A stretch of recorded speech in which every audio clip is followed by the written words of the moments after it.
Hello, everyone. Today is Sunday, January 16th, 2022. Malians demonstrate against regional sanctions. This article is taken from The Star.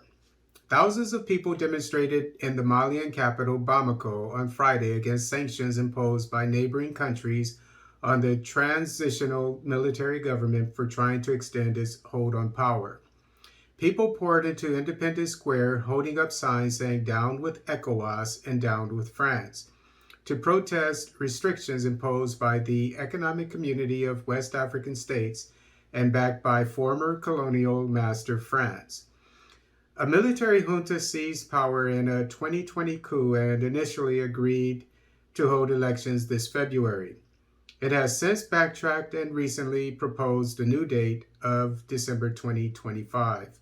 The move has drawn international condemnation, but many Malians continue to support interim President Assimi Goïta, an army colonel whose overthrow of Ibrahim Boubacar Keïta was widely popular.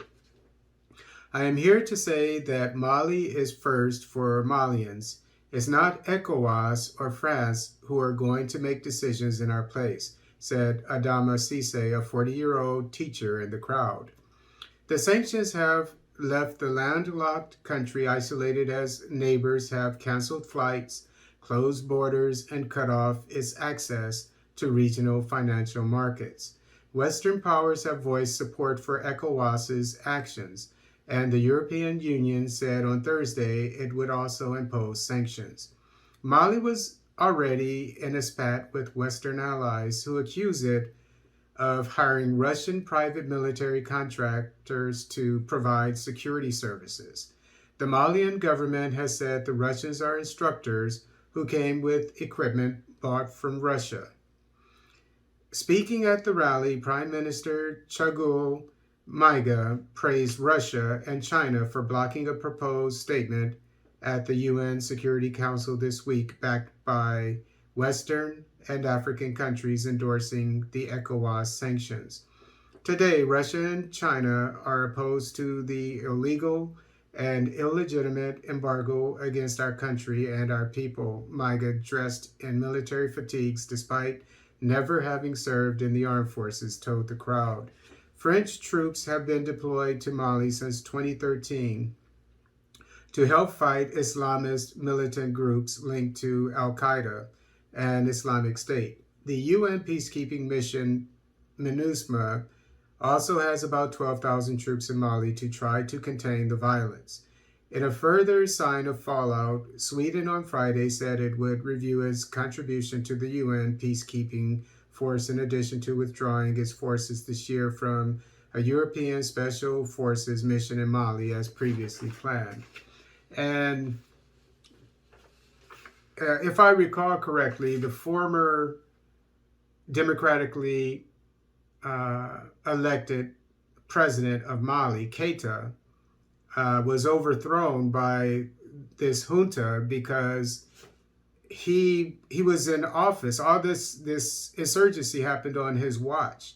When he came into office, that's when that was around the time that it started, and he got overthrown in either 2019 or 2020. So you're talking about 7 years later, and you still have an insurgency. So he didn't do his job as commander-in-chief to provide peace and security for his people. Mali has had, as far as what I've been reporting, what I've been seeing, successes when it comes to fighting the insurgency. So these same demonstrators for the junta, many of them, I'm sure, were demonstrators against the former democratically elected president, Keïta. And so their voices should be heard when it comes to ECOWAS imposing or not imposing sanctions on this country, on the junta, which is trying to, as far as I see, change its strategy when it comes to fighting the insurgency.